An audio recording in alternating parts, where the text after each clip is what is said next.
अस्सलाम वालेकुम। या रब ये इल्तिजा है गर तू करम करे, वो बात दे ज़बां को जो दिल पर असर करे। आप लोगों के लिए आज बहुत ही बेहतरीन वीडियो के साथ हाज़िर हुई हूँ।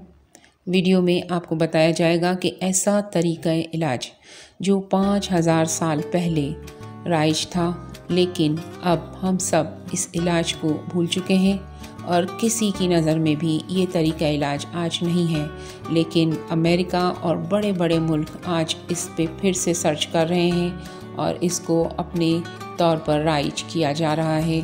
मैं आपको इस वीडियो में तमाम ऐसी चीज़ें बताऊंगी कि जिसके ज़रिए से आप अपना इलाज खुद बआसानी कर सकते हैं, किसी की भी मदद लिए बगैर।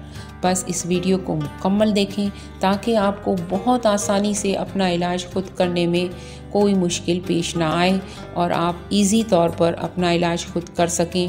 पहले मैं इसके बारे में कुछ ऐसी बातें बताऊंगी कि जिससे आपको इस तरीक़ा इलाज को समझने में बहुत आसानी होगी और आप बहुत इजीली इसको सीख सकेंगे और इजीली इसको अपने लिए और अपने घर वालों के लिए आप खुद सीखकर इस पर अमल करके बहुत सारी बड़ी बड़ी बीमारियों से अपने आप को बचा सकेंगे, ना सिर्फ खुद को बल्कि अपनी फैमिली को, अपने बच्चों को।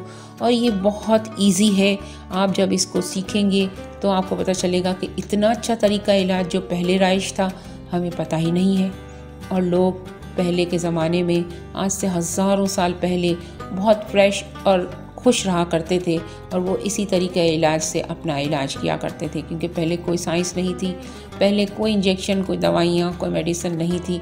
हत्ता कि हिकमत भी बहुत बाद में आई, लेकिन ये तरीका इलाज पहले से, बहुत पहले से राइज था।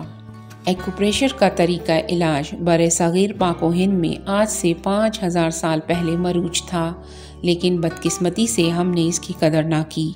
फिर ये तरीका श्रीलंका पहुंचा और वहाँ एक्यूपंक्चर के तौर पर राइज हुआ।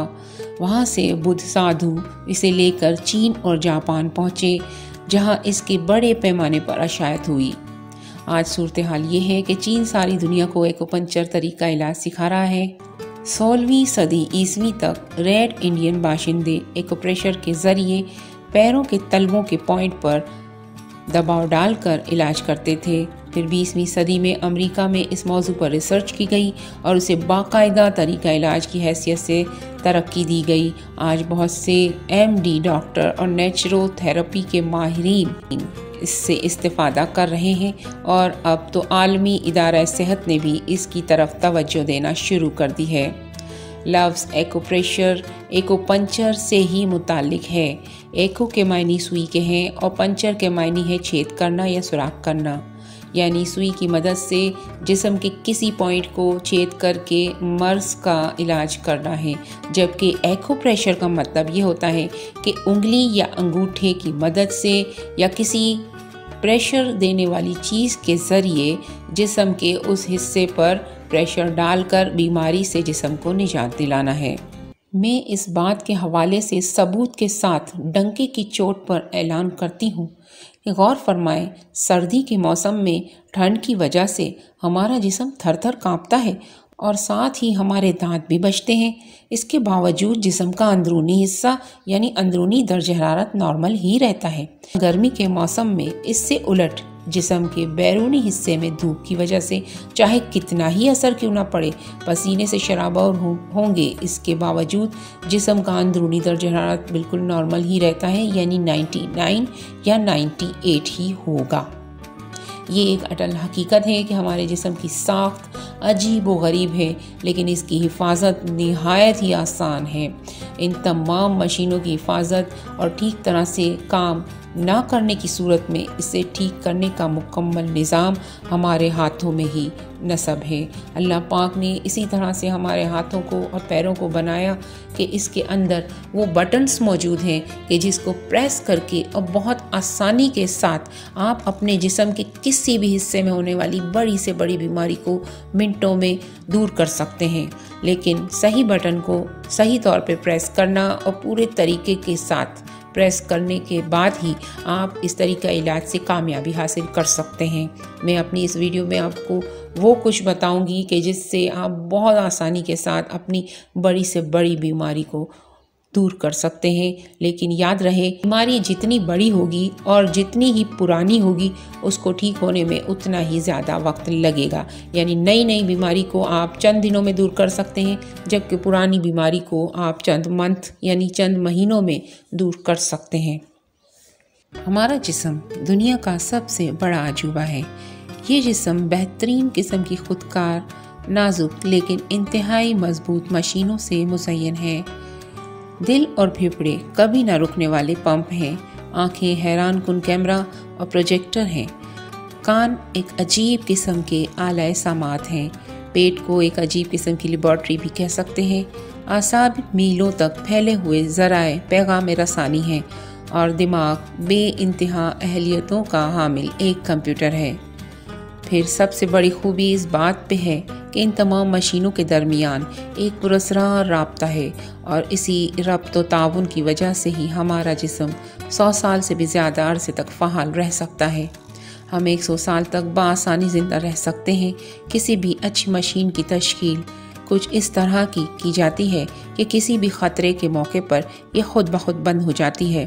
مثلاً ریفریجریٹر، پانی کا گیزر وغیرہ، ایسی ہی ایک نظام ہمارے جسم میں موجود ہے تو اس میں ہمیں تعجب نہیں ہونا چاہیے۔ یہ سچ ہے کہ ہمارے جسم کی بناوٹ نہایت پیچیدہ ہے، لیکن اس کی حفاظت نہایت ہی آسان ہے۔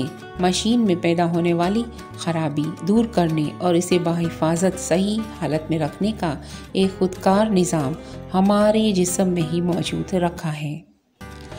5 بنیادی عناصر پر مشتمل ہمارے جسم میں موجود برقی روح غالب ہے۔ مغربی ممالک میں بھی اب اس حیاتیاتی برقی روح کو تسلیم کیا جا چکا ہے۔ حیاتیاتی بجلی ہمارے جسم میں اس وقت وقوع پذیر ہوتی ہے جب ہم رحم مادر میں ہوتے ہیں۔ اس بیٹری کو تبدیل نہیں کیا جا سکتا اور اس میں سے برقی روح پیدا ہوتی ہے۔ اس بیٹری میں سے سفید روشنی نکلتی ہے جو آنکھوں کو خیرہ کرتی ہے۔ اسے یوگا کی کچھ ورزشوں کے ذریعے انسان اپنی پیشانی میں بند آنکھوں سے دیکھ سکتا ہے۔ بہت سے لوگوں نے بھی اس کا نظارہ کیا ہے اور میں بھی اس روشنی کا نظارہ کر چکی ہوں۔ دائیں ہاتھ کی انگلیوں اور انگوٹھوں کے پور سے شروع ہو کر جسم کے مختلف حصوں سے گزرتی ہے، دائیں پیر کے انگوٹھے اور انگلیوں کی پوروں تک پہنچتی ہے۔ اسی طرح بائیں ہاتھ کی انگلیوں اور انگوٹھوں کی پور سے چلنے والی روح جسم کے بائیں پاؤں کے انگوٹھے اور انگلیوں کی پوروں تک پہنچتی ہے۔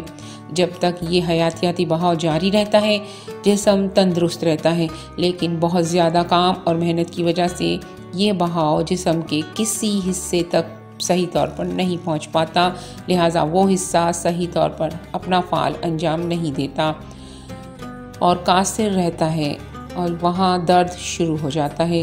اگر برقی روح کو وہاں تک پہنچنے کی راہ کو ہموار کر دیا جائے تو درد یا مرض ختم۔ ایکوپریشر قدرتی انداز میں کام کرنے والی سائنس ہے جو ہماری مشین میں برقی روح کو باقاعدگی بخش کر ہمیں مرض سے نجات دلاتی ہے۔ تو ملتے ہیں جلد ہی پارٹ 2 میں، تب تک کے لیے اجازت چاہتی ہوں۔ اللہ نگہبان۔